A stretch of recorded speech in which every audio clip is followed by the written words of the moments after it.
stone house is on a north-facing river stand situated in a residential estate. And from the onset, the brief called for quality over quantity. The couple had returned to South Africa after a stint abroad and were keen to build a home for their young family.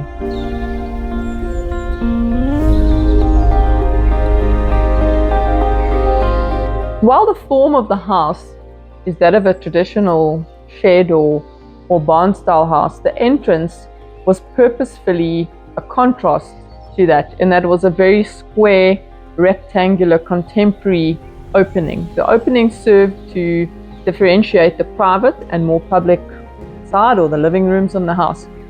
In addition, the lobby is the only really grand space in the house, but really serves to amplify the view, because that's really what the lobby is about. So the lobby is literally a box with glass on either side, so that when one enters the home, you are confronted with the view. Instilling values in their children was super important, and this resulted in a shared bathroom for the kids. The clients had grown up sharing a bathroom and believed that their children would learn valuable lessons from sharing their bathrooms with their siblings. Another interesting feature of the home is the reading nook. So the clients have instilled a love of reading in their children, and as such, the home features a very intimate, cozy reading nook that doubles up as a study.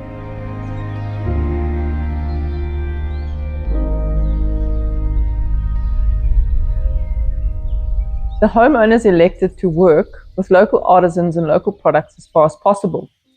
In addition, all the tiles in the home are handmade in the bathroom and behind the fireplace, and some of the decorative lighting is also from local artisans. Much of the furniture in the home is also from local designers. The house has a limited palette of materials.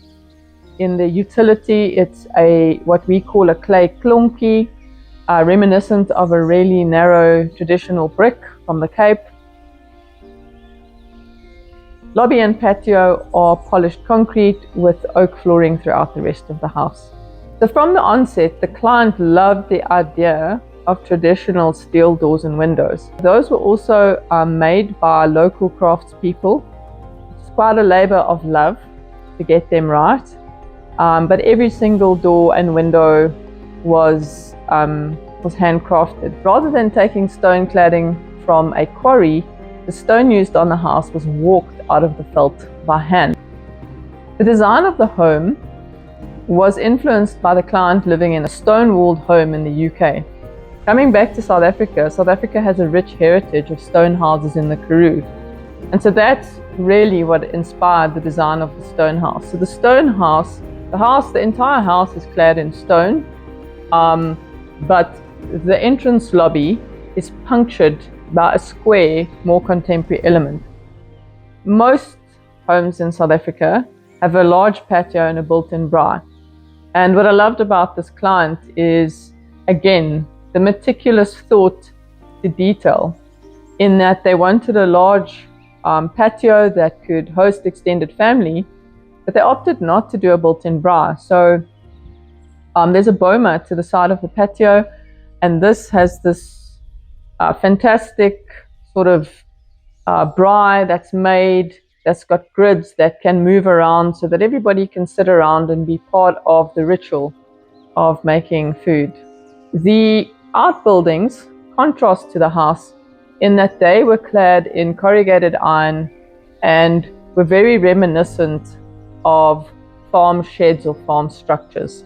I love how these homeowners were so true to their own taste, how they took time and they were meticulous about every single item that they chose to go into the house. So as we're here today filming, there are still some items that are incomplete, and it's just simply because the homeowner hasn't maybe found the correct item that she would like. So this home was really a labor of love, and it is really a privilege to be involved in a project where everything is just given so much thought. And I think the reason for that is because of the sustainable mindset that what we are doing is going to last us for the rest of our lifetime until we move out of this home. Nothing was superfluous that was going to be replaced. Everything was thought of as being a long-term decision, and that's something that I really learned from on this project. And I loved the idea that the client wanted to support local industry, and from then I think that's it was more about just what things look like or what's on trend. It was about, no, what do we love that we are going to love forever?